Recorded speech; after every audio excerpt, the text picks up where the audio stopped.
Welcome back. आप सुन रहे हैं अपना कराची एफएम 107 और बल्ले भरे एफएम नेटवर्क में। आपकी होस्ट, आपकी दोस्त, आपकी अपनी आरजे सुबह रजा हाजिर हो चुकी हूँ मुकम्मल कर एक दफ़ा फिर से। और जैसे कि जाने से पहले मैं जिक्र कर रही थी कि मेरे पास एक बहुत ही ज़बरदस्त सी खूबसूरत सी मेरी बड़ी प्यारी दोस्त भी है, सारा गिल जो है वो आएंगी। और ज़ाहिर है वो आ चुकी है, तो इनसे भी आपको बहुत कुछ जो है सीखने को मिलेगा। सारा सिर्फ ना सिर्फ एक प्रोड्यूसर है, एक वॉइस एक्टर है, डबिंग डायरेक्टर है, साथ ही ये आपको बहुत अच्छा ओपिनियन भी दे सकती हैं सोशल मीडिया के हवाले से। तो सबसे पहले खैर खैरियत जो है वो दरियाफ्त कर लेते हैं। अस्सलाम वालेकुम सारा गिल, कैसी अस्सलाम हैं? वालेकुम। Thank you so much Zoya, इतनी तारीफ़ों के पुल बाँधने के लिए, इतने अच्छे से इंट्रोड्यूस करने के लिए। Thank you so much for having me. अच्छा सारा, ज़ाहिर है आप आई हैं, आपसे ज़ाहिर है लोग मैं बेसिकली रीज़न मेरा यही होता है कि ख़वातीन को बुलवाने का जो काम कर रही हैं हुँ, हमारी फ़ील्ड में, कि कुछ लोगों के मीडिया के हवाले से कुछ चीज़ें हैं, कुछ मिथ्स हैं कि नहीं करना चाहिए या ख़वातीन को मौका नहीं मिलता या आगे बढ़ने का मौका नहीं मिलता। तो हुँ, एक इंस्पिरेशन होती है अगर आप किसी फ़ीमेल को बुलाते हैं हुँ। शो में। तो मेरा ये भी रीज़न था, एक मेरा सोशल मीडिया के हवाले से रीज़न था और एक मैं ये भी चाहती थी कि लोग आपके बारे में जानें। तो सारा गिल बेसिकली है कौन? ज़रा मैं चाहूँगी कि आप हमारे लिसनर्स को सबसे पहले ये बात बताएँ। अच्छा, सारा गिल कौन है, ये तो मैं खुद भी एक्सप्लोर कर रही हूँ और वक़्तन-फ़वक़्तन आई थिंक आपको पता चलता रहता है कि आप कौन हैं। हर दिन आप एक नया इंसान होते हैं। बिल्कुल। तो मैं हर दिन एक नया इंसान हूँ। अगर कोई कल मुझसे मिला तो हो सकता है कि आज मैं बिल्कुल मुख़्तलिफ़ हूँ, हुँ, क्योंकि आप सीखते हैं आई थिंक और यही एक तरीका है ग्रो करने का। हुँ, आपको कभी भी आप कभी डिफ़ाइन अगर नहीं कर पा रहे तो I think this is the best way कि आप हर दिन इवॉल्व हो रहे हैं, हर दिन हुँ, सीख रहे हैं कुछ ना हुँ। कुछ नया। सो यही है सारा। अच्छा सारा, मुझे आपसे सबसे पहले एक चीज़ जो है वो जाननी है, वो ये है कि ज़ाहिर है आपने बताया भी है कि आप बतौर प्रोड्यूसर आपने काम किया है। तो हुँ, आपने क्या काम किया है? कैसे एक्सप्लोर किया उसको? कैसे है? क्या चीज़ आने वाली है? इसके बारे में ज़रा थोड़ा-सा ओके। बता दें। अच्छा प्रोडक्शन से मेरा वास्ता हमेशा से रहा है। हुँ, मैंने जब मीडिया इंडस्ट्री में काम करना स्टार्ट किया, तो हुँ, प्रोडक्शन से ही स्टार्ट किया। Okay. Initially I was an intern for a news channel हाँ, और इंटर्नशिप से एपी, एपी से एसोसिएट प्रोड्यूसर से देन प्रोड्यूसर। वाओ! बहुत मुख्तलिफ किस्म के प्रोजेक्ट्स किए हुँ, लेकिन जो अभी रिसेंट एक डॉक्यूमेंट्री कराची रेड लाइन की रिलीज़ हुई थी उसको मैंने ही प्रोड्यूस किया था। वाओ! यस तो वो अभी तक का one of the biggest project वो था। आने वाला प्रोडक्शन में अभी मैं कुछ आपको कह नहीं सकती कि कुछ जब आपकी डिस्कशन हो रही होती है तो कुछ प्रोजेक्ट्स ऐसे होते हैं जिसको आप रिवील नहीं कर पा रहे होते डिस्क्लोज़ नहीं हैं, कर सकते डिस्क्लोज़ नहीं कर एग्ज़ैक्टली। सकते। So yes.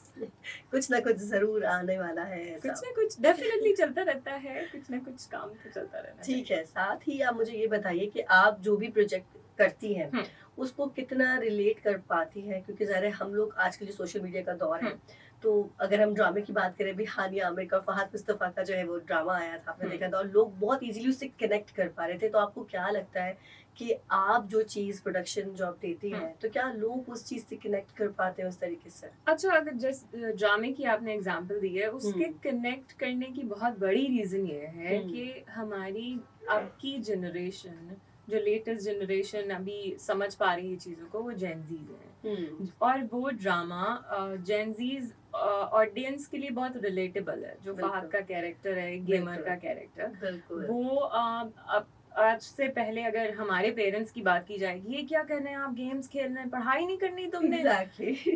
अब वो जो देख रहे हैं आप सोशल मीडिया पे भी कि पढ़ाई करके अक्सर मीम्स आपने देखी होंगी कि बिल्कुल। पढ़ाई करके किधर का रुख हो रहा है और सोशल और मीडिया के थ्रू किधर का। तो जो डायनामिक्स हैं, हकीकत वक़्त के साथ बदलती है। हुँ, हुँ। डायनामिक्स बहुत चेंज हो चुके हैं।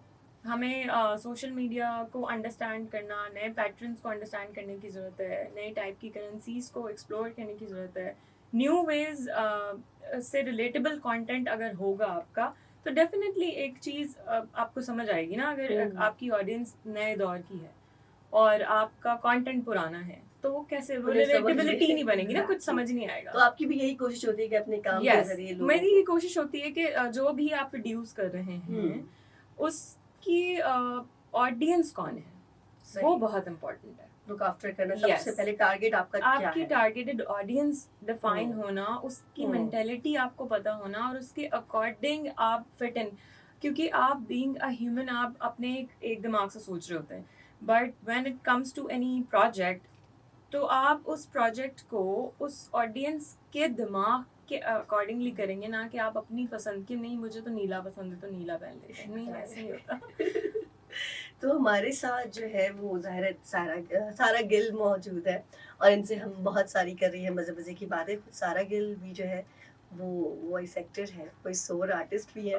तो कुछ ज़रूर हम इनकी आवाज़ में एक कोई डायलॉग ज़रूर सुनेंगे, बल्कि मैं चाहूँगी कि जाने से श्योर। पहले कोई एक डायलॉग अपनी आवाज़ में कुछ सुना दीजिए एक ताकि हमारे डायलॉग, अच्छा, लोग डायलॉग मिमिक करना है किसी का? किसी का मिमिक करना चले चाहें तो मायरा के डायलॉग मिमिक कर देते ओके, हैं, ओके। जो मौला जट का बड़ा उनका फेमस हुआ था। हुँ, हुँ। वे मौलिया इन्हां नू दस मैं तेरी पक्की पक्की मशहूर हाय हाय हाय हाय हाय, क्या बात है। तो हम इस बारे में भी बात करेंगे कि वॉइस ओवर क्या चीज़ होती है और डबिंग डायरेक्टर कौन होता है। सारा गिल हमारे पास मौजूद है, अभी हम इनको जाने नहीं देंगे इतनी आसानी से, इनसे बात से बहुत सारी करनी है। तो अगर आप भी कोई सवाल पूछना चाहते हैं तो हमें कॉल कर सकते हैं 111-111-107 पे, या फिर आप हमें व्हाट्सएप पर मैसेज भी कर सकते हैं। हमारा व्हाट्सएप नंबर है 0339810717। सुनते रहिए अपना कराची एफएम 107 और बल्ले बल्ले एफएम नेटवर्क।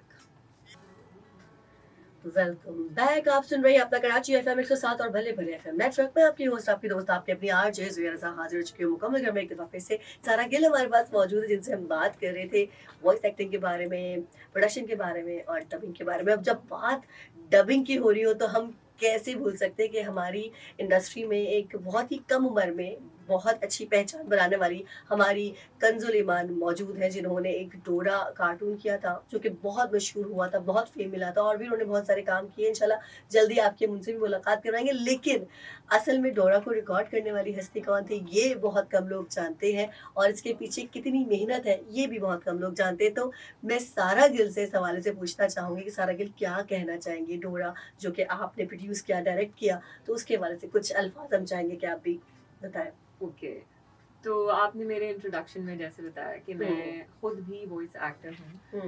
तो इनिशियली हुआ ये कि मैं हायर हुई इन प्रोजेक्ट्स को करने के लिए, किड्स के चैनल के लिए, जिसमें डोरा शामिल था, one of the famous project. Sponge Bob बहुत फेमस था।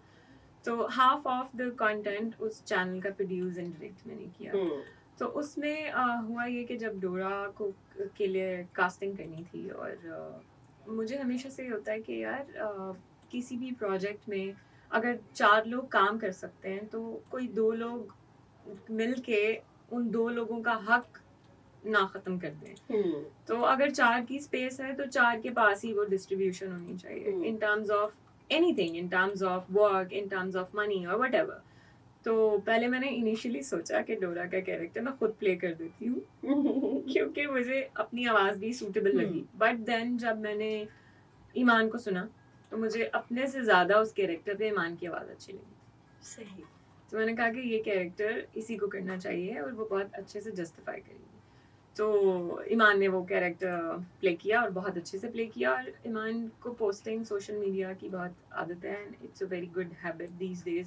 आप जो भी काम कर रहे हैं उसे जब तक आप पब्लिश नहीं करते, शोबिज़ में जब आप तक शो नहीं करेंगे तब तक कुछ एग्जैक्टली, अब तो सोशल मीडिया का ही दौर है, जाहिर है। तो ईमान ने कुछ क्लिप लगाया, पोस्ट किया, और थोड़े ही टाइम में मुझे फ़ोन किया कि उसमें मैंने एक्स्ट्रा कैरेक्टर्स फिलर्स जो होते हैं वो प्ले किए हुए थे।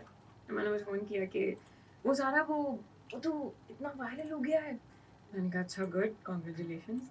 थोड़ी देर बाद यार मुझे वो फलाने चैनल ने मुझे बुलाया है इंटरव्यू के लिए। मैंने कहा गुड, आप चले? मैंने कहा नहीं, enjoy your fame, right, you should enjoy this. तो उसको देख के मुझे बहुत खुशी हुई। And nobody knows that it is directed by, or produced by me in Pakistan. लेकिन ईमान के लिए मैं बहुत ज़्यादा खुश हुई। और ये बहुत बड़ी बात होती है कि आप बीइंग अ डायरेक्टर इस चीज को समझ सकें कि कौन सा कैरेक्टर किसकी आवाज पे सूट कर रहा है। एग्जैक्टली, तो किस तरीके से आप जस्टिफाई करते हैं कैरेक्टर्स को भी, अगर हम बात करें नॉर्मली तो क्या तरीकेकार होता है आपको कि आप जस्टिफाई कर पाते हैं कैरेक्टर्स के साथ? कैरेक्टर्स कोई भी, फॉर एग्जाम्पल कोई कैरेक्टर जब आप डबिंग के लिए प्ले कर रहे होते हैं, चाहे वो कोई भी फॉरेन कंटेंट किसी और लैंग्वेज में ड्रामा है या फिल्म है या फिर कार्टून है, उस स्पेसिफिक कैरेक्टर को, उसकी कैरेक्टरिस्टिक्स अंडरस्टैंड करना, उसकी पिच को अंडरस्टैंड करना, उसके पेस को अंडरस्टैंड करना is very important for the artist to play that character. क्योंकि जब आप एक्टिंग कर रहे होते हैं या जब आपके पास ऐसा ग्राउंड होता है जहाँ पे आपके पास मार्जिन एक्सप्रेशन का कि आप 100% करें या 50% करें, बट एक कैरेक्टर जब प्ले हो चुका होता है तो उसमें आपको देखना है कि उसी तरह से आप जब तक उसकी अदायगी नहीं करेंगे तो वरना उसके लिप से आउट एक वोकल लगेगा। तो मतलब लिप उसी के सिंक अंदर जो है वो बहुत yes sync is a part of it right. Exactly. बहुत सारी, अब जैसे आप खुद बहुत जानती हैं इस काम को डेफिनेटली, जी। तो उसी तरह से है। क्योंकि मुझे भी लगता है कि आप जब तक कैरेक्टर को सही से समझ नहीं पाएंगे ना, आप उस कैरेक्टर पे जब तक उतरेंगे नहीं तो यस आप वो नहीं निभा सकते हैं। एग्जैक्टली आपको उस वक्त खुद नहीं होना होता है, आपको वो कैरेक्टर होना होता है। Exactly. कभी कभी लोग कहते हैं यार ये उतना ज्यादा, अगर कोई फनी कैरेक्टर प्ले कर रहा है और वो कह रहा है कि यार ये तो उतना ज्यादा इसके इमोशन या एक्सप्रेशन नहीं आ रहे, तो मे बी शायद उसने जब वो परफॉर्म किया होगा या वो जब बना होगा तो वो शायद हंसते हुए शायद उसने बहुत सारे अपने बॉडी लैंग्वेज यूज की होगी जो कि आपने उस वक्त डब करते हुए नहीं की होगी। उसका इम्पैक्ट डिफरेंट आएगा। जब आप मुस्कुराते हैं तो आवाज में सुनाई देता है। एग्जैक्टली आपके एक्सप्रेशन, आपके फेस Exactly. एक्सप्रेशंस आपकी आवाज में आ Yes. जाते हैं। इनफैक्ट जहाँ तक मेरी नॉलेज है, जाहिर है मैं चाहूंगी कि वो उस चीज को आप बताएं, ज्यादा बेहतर तरीके से बता सकते हैं कि हम बजरिया अगर हम बात करें वॉइस ओवर या वॉइस डबिंग आर्टिस्ट, या फिर वो कमर्शियल्स हो चाहे फिर वो डबिंग हो, तो लोगों के लिए क्या जरूरी होता है कि वो ऐसा क्या कर सकते हैं जिससे वो डबिंग के लिए एक मुकम्मल पैकेज हो सकते हैं, तैयार हो सकते हैं। क्योंकि हमारे यहाँ सिर्फ अमूमन अगर हम बात करें तो लोग जो है वो डबिंग समझते हैं कि जस्ट जाना है बोलना है। अमूमन लोगों का यही अक्सर ख्याल लोगों होता का है। ये परसेप्शन होता है कि माइक है, अरे माइक के सामने ही तो बोलना, अरे माइक कुछ के नहीं पास होता। बैठना, ऐसा कुछ नहीं है। ये गलतफहमियां दूर होनी चाहिए।